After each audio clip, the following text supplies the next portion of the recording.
काम करवाने हैं अपने हलके के लोगों के।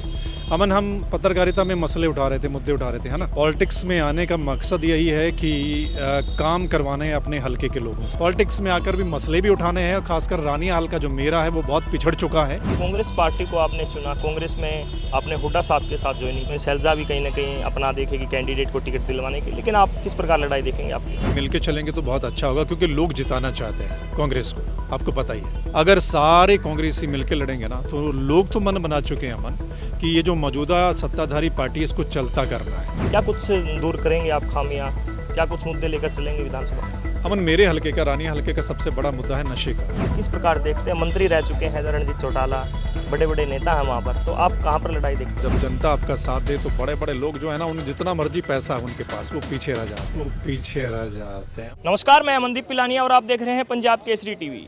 हरियाणा में विधानसभा चुनाव आने ही वाले हैं, उसको लेकर ग्राउंड पर सभी पार्टियां दमखम दिखाने लग गई हैं और लगातार भूपेंद्र सिंह हुड्डा कांग्रेस में नई ज्वाइनिंग करवा रहे हैं। आज दिल्ली में मौजूद हैं और दिल्ली में पत्रकार सौमित्र कंबोज ने कांग्रेस पार्टी का दामन थामा है। लगातार चैनल के माध्यम से सौमित्र मसले उठाते रहे हैं, अब कांग्रेस में आए हैं, क्या कुछ मसले रहेंगे उनके, हमारे साथ मौजूद हैं, उनसे बात कर लेते हैं। सौमित्र जी, सबसे पहले तो आपको बधाई, आप कांग्रेस में आए हैं, क्या कुछ भविष्य सोचा आपने आपका? बहुत बहुत शुक्रिया अमन आपका। और पॉलिटिक्स में आने का मकसद यही है कि काम करवाने हैं अपने हलके के लोगों के। अमन, हम पत्रकारिता में मसले उठा रहे थे, मुद्दे उठा रहे थे, है ना। हमने हर वर्ग का मुद्दा उठाया है, कई बार उन पर कार्रवाई हो जाती है, कई बार नहीं होती है ना। पत्रकार का काम यही होता है कि हर जो भी कोई मुद्दा उसको सरकार के सामने लेके आना कि ये गलत हो रहा है, ठीक है, इस पर आप काम कीजिएगा। लेकिन हुआ क्या है कि उल्टा उन पर लाठीचार्ज किया जाता रहा है। मतलब कितनी ही बार और कितनी गड़बड़ियां हैं अमन, आप देख रहे हैं। हर वर्ग परेशान है, ठीक है, युवा हैं, किसान हैं, कर्मचारी है। जो युवा नौकरी की तलाश में, मैं किसी युवा को सुन रहा था, बोला जी सर 2014 के फॉर्म भरे हुए हैं, 2014 के, आज तक उनका अता पता नहीं है कि वो कहाँ फॉर्म, कहाँ नौकरियाँ चली गई। और अभी आप देखिए कि सारी नौकरियां लटकी हुई हैं। तो वो युवा जो पिछले 10 सालों से वेट कर रहा था, वो कहाँ है? उसकी तो एवरेज हो जाएगा बेचारा, है ना। तो सरकार किस लिए बनती? काम करवाने के लिए, ताकि कोई वर्ग परेशान ना हो। वहाँ मसले उठा रहे थे अमन, पॉलिटिक्स में आकर भी मसले भी उठाने हैं, और खासकर रानी हाल का जो मेरा है वो बहुत पिछड़ चुका है, बहुत पिछड़ चुका है। वहाँ से मौजूदा जो MLA बनकर आए थे वो मंत्री भी रहे, लेकिन उसके बावजूद भी कोई ध्यान नहीं दिया गया। अब काम करवाने हैं और उस हलके को आगे लेकर आना है। क्या कुछ आपके मुद्दे हैं? सबसे पहले तो ये बताइए, कांग्रेस पार्टी को आपने चुना, कांग्रेस में आपने हुड्डा साहब के साथ ज्वाइनिंग की, वहाँ पर आप बात कर सकते हैं। कुमारी शैलजा वहाँ से सांसद है, हिसार लोकसभा, सिरसा लोकसभा से, और जो सीटों का बांटने का तरीका होगा उसमें शैलजा भी कहीं ना कहीं अपना देखेगी कैंडिडेट को टिकट दिलवाने की, लेकिन आप किस प्रकार लड़ाई देखेंगे आपकी? देखो, सब मेरे को लगता है मिलके चलेंगे तो बहुत अच्छा होगा, क्योंकि लोग जिताना चाहते हैं कांग्रेस को, आपको पता ही है ना। आपको पता है कांग्रेस पार्टी में एक सिस्टम है ज्वाइनिंग का, कि जो प्रदेश अध्यक्ष है, जो इनकी बॉडी है, उसके माध्यम से ज्वाइनिंग होती है ना। तो वो जो उनके प्रदेश अध्यक्ष हैं इस पार्टी के, उदय भान जी हैं, विपक्ष के लीडर हैं, हुड्डा साहब हैं। उनके माध्यम से आपको पता पार्टी में कोई शामिल होता है ना। तो वो प्रक्रिया का हमने पालन किया है, कांग्रेस को आज ज्वाइन किया है। बाकी अगर सारे कांग्रेसी मिलकर लड़ेंगे ना तो लोग तो मन बना चुके हैं अमन कि ये जो मौजूदा सत्ताधारी पार्टी है इसको चलता करना है।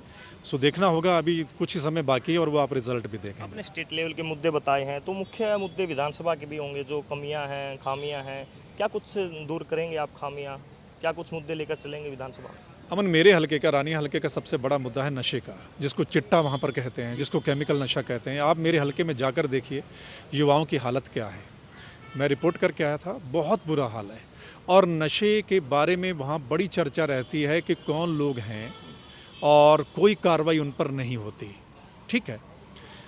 ये सबसे बड़ा मसला है जो हमने ठीक करना है, क्योंकि युवा अगर आपको पता है बर्बाद होगा तो फिर जवानी है वही तो आगे भविष्य है हमारा। इस देश का भविष्य तो जवानी है ना। अच्छा, युवा पलायन कर रहा है, विदेशों की तरफ जा रहा है। मेरे हलके में बहुत ज़्यादा लोग, हर घर से जो युवा है वो बाहर जाना चाहता है। क्यों? क्योंकि यह माहौल नशे वाला हो गया। माँ बाप सोचते हैं कि यहाँ हमारा बच्चा रहेगा तो वो शायद उस सोसाइटी में आएगा, नशा करेगा, तो उनका घर बर्बाद हो जाएगा।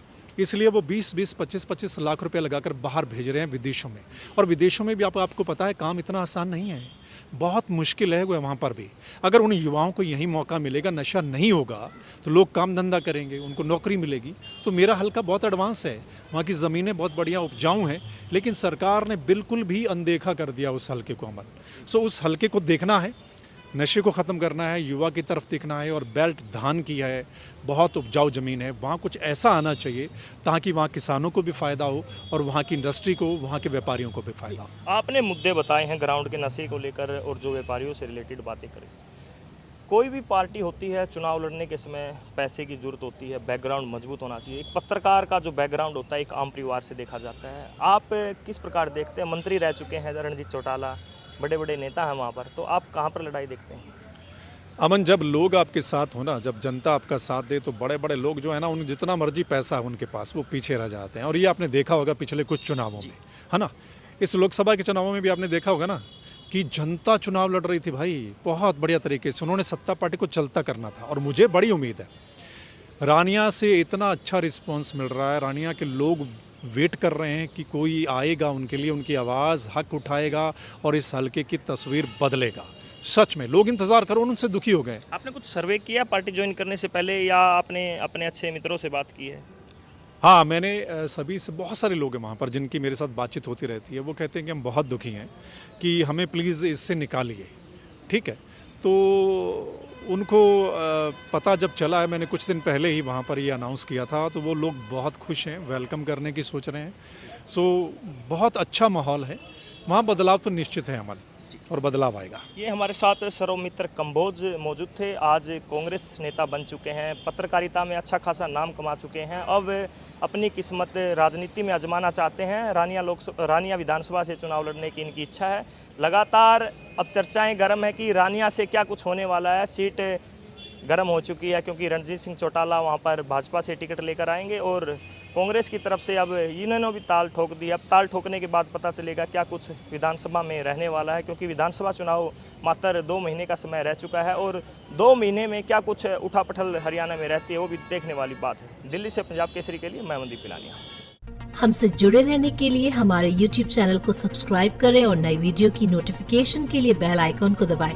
अगर आप ये वीडियो Facebook पर देख रहे हैं तो लाइक जरूर करें और ज्यादा से ज्यादा शेयर करें। धन्यवाद।